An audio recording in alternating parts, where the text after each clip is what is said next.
Hierarchies and Equality, Dvar Torah for Parashat Nitzavim. I've become accustomed to the fact that after thinking about a subject while preparing a Dvar Torah, no matter how much I try to move on to another subject, my attention inevitably returns to the initial subject I didn't want to discuss, so I stopped fighting the phenomenon.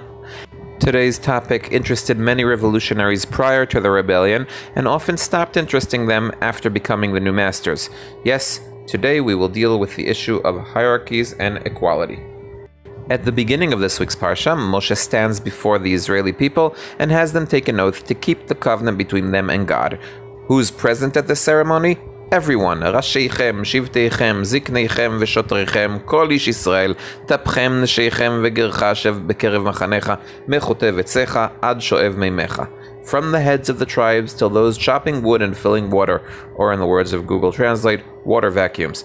And here begins a debate that is interestingly divided based on the different time periods in which the commentators lived. The vast majority of medieval commentators, at least those I found, chose to emphasize the hierarchy described by the verse and argue only on the specifics.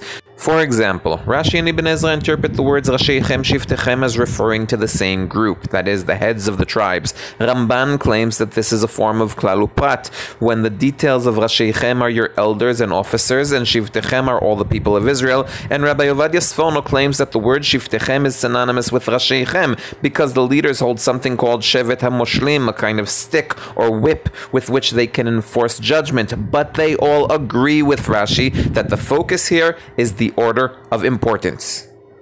There are also some side discussions about the last two groups mentioned, the lumberjacks and the water carriers, starting with commentators who try to figure out who they are, like Rabbi Yosef Bechor Shor, who claims that lumberjacks are male slaves and the water carriers are female slaves, where they came from, like Rashi in the name of the Midrash, who teaches that they converted like the Givonim in the days of Yoshua, or those interested in the grammar of the term Mechotev Etzecha, Ad Shoev Meimecha, a grammatical structure that today's Hebrew expects to show a large variation or gap, which when used in two groups with supposedly the same social status doesn't seem to fit, like Rabbi Yosef ibn Kaspi.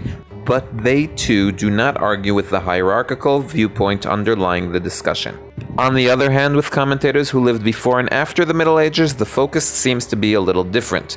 Midrash Tanchuma begins with an egalitarian message that although Hashem has appointed heads, elders, and judges, in practice all are equal before Hashem, and he then continues to say, Kol Yisrael arevim ze bazeh, metaphorically understood as everyone is responsible for each other, but in context meaning you are all standing among each other, to show that if even only one righteous man stands among you, the whole world is saved by him, and if a single person sins, everyone suffers.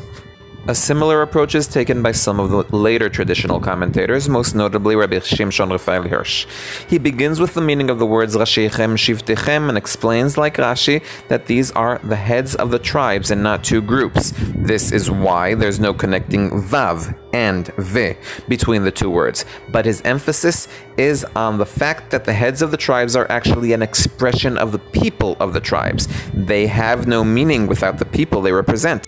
He also explains the pair of words Tapechem Nesheichem using the same method, claiming there must be complete trust that the woman will also do Hashem's will, since without the work they do, children won't be raised to fulfill their role in society. What's the reason for such a clear division between the intergenerational interpretational gap? Here I can only offer my uneducated guess. The early interpretation of Midrash Tanchuma is a kind of utopian drash interpretation. There's an aspiration to bring the world to an egalitarian reality, but in the early historical stages, it's almost science fiction. So why refer to it in the Pshat commentary during the Middle Ages, days of rulers, slaves, and very clear hierarchies?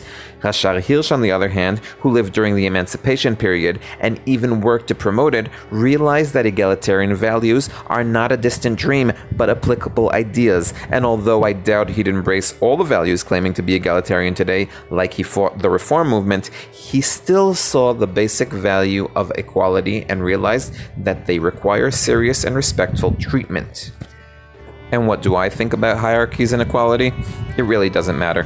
What does matter is that if you like this video, please subscribe and share it with a friend. I am Dovi Holtz, one who loves Tanakh.